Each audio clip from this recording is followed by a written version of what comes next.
حدیث مبارکہ ہے، اللہ کے رسول صلی اللہ علیہ وسلم ارشاد فرماتے ہیں کہ جو بندہ جمعہ کے دن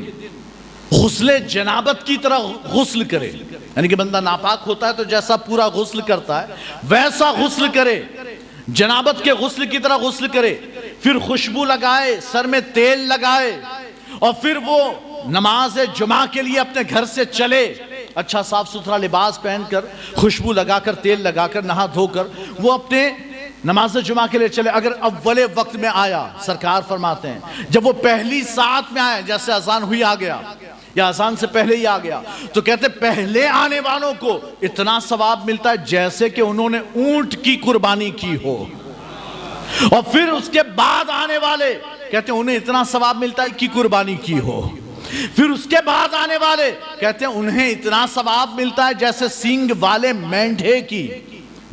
کی انہوں نے قربانی کی ہو، کہتے ہیں پھر اس کے بعد آنے والے کہتے ہیں انہیں اتنا ثواب ملتا ہے جیسے مرغی صدقہ کی ہو،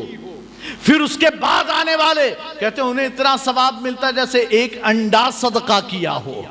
ایک انڈا صدقہ کیا ہو۔ پھر سرکار فرماتے ہیں پھر یہ ثواب تھوڑا تھوڑا جتنے بعد میں آتے جائیں گے تھوڑا تھوڑا ثواب کم ہوتا جائے گا، کہتے ہیں یہاں تک کہ جب امام منبر پر خطبے کے لیے بیٹھ جائے تو پھر اس کے بعد یہ دروازوں پر جو فرشتے کھڑے ہیں آپ کو نظر نہیں آتے، لیکن آپ آئے نا تو فرشتوں کے درمیان سے ہو کر آئے ہیں، وہ رجسٹر لے کر کھڑے تھے کہ پہلے نمبر پر یہ آیا، دوسرے پر یہ، تیسرے پر یہ نام لکھتے جا رہے ہیں۔ کہتے ہیں سرکار فرماتے ہیں جیسے ہی امام خطبے کے لیے نکلتا ہے، وہ اپنی جگہ سے اٹھ کر جیسے ہی کھڑا ہوا منبر پر جانے کے لیے، سرکار فرماتے فرشتے اپنا رجسٹر بند کر کے خطبہ سننے کے لیے بیٹھ جاتے ہیں۔ اب اس کے بعد جو بھی آیا اس کا نام جمعہ پڑھنے والوں میں لکھا ہی نہیں جاتا،